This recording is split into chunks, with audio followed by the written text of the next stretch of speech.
एक गांव में दो लड़के रहते थे। एक का नाम संजय और दूसरे का नाम सुनील था। लेकिन दोनों पढ़ाई लिखाई में बहुत कमजोर थे। दोनों के माता पिता उनको लेकर बहुत परेशान थे। उन्होंने संजय और सुनील को अच्छी शिक्षा देने के लिए दिल्ली भेज दिया। सुनील और संजय ने दिल्ली में कुछ वर्ष रहकर अध्ययन किया। अब दोनों ही अच्छी शिक्षा ग्रहण कर विद्वान हो चुके थे। विद्वान होने के साथ ही उनमें इस बात का घमंड भी आ गया था कि वे बहुत विद्वान हैं। हर जगह दोनों ही अपने को अधिक श्रेष्ठ और दूसरे को नीचा दिखाने का प्रयत्न करते थे। दोनों को कई बार उनके शिक्षकों ने इस बारे में समझाया, किंतु दोनों अपने को ही श्रेष्ठ समझते थे। शिक्षा खत्म होने के बाद दोनों को दिल्ली से अपने गांव लौटना था।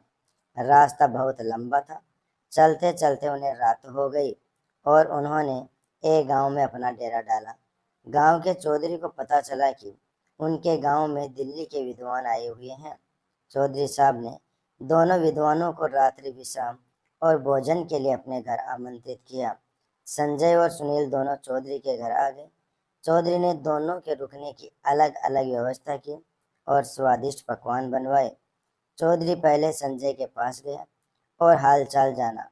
चौधरी पहले तो संजय से बहुत प्रभावित हुआ, किंतु अपने घमंड और सुनील को नीचा दिखाने के लिए संजय चौधरी से बोला, सुनील तो नाम का बुद्धिमान है, इतने दिन दिल्ली में रहकर भी वह कुछ नहीं सीखा और अभी भी गधा ही है। संजय की बातें चौधरी को अच्छी नहीं लगी। संजय से मिलने के बाद वह सुनील से मिलने गया।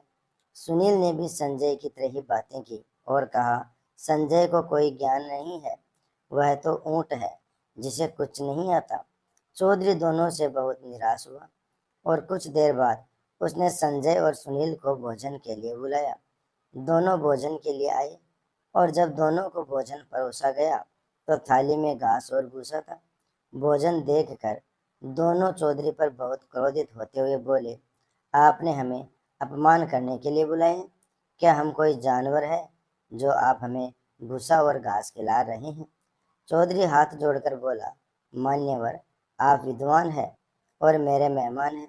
मेरा उद्देश्य अपमान करना नहीं है। आप दोनों ही विद्वान होकर एक दूसरे को ऊंट और गधा बोल रहे थे, इसलिए ऊंट और गधे को जो भोजन पसंद है, मैंने आपको भी वही भोजन परोस दिया।